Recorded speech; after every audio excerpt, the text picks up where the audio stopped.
Здравствуйте, ребят. Сегодня я хотел бы с вами обсудить новое. Что говорят животные на нашем русском? Первое. Это собака.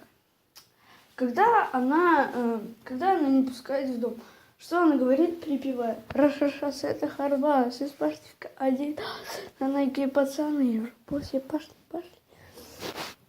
Вот так она говорит, когда отпугивает посторонних от дома. Что говорит кошечка?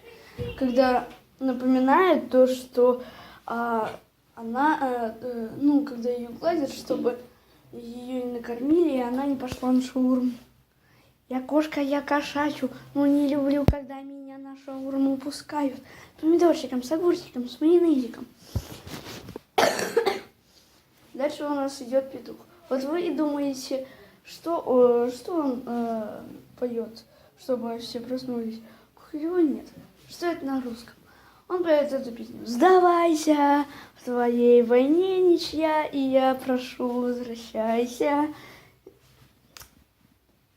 Дальше у нас идет...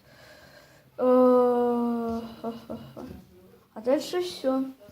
Пока то, что я придумал. Ставьте лайки, если вы если вам понравилось это видео. Если вам не очень понравилось это видео, можете не подписываться, я не злюсь. До свидания.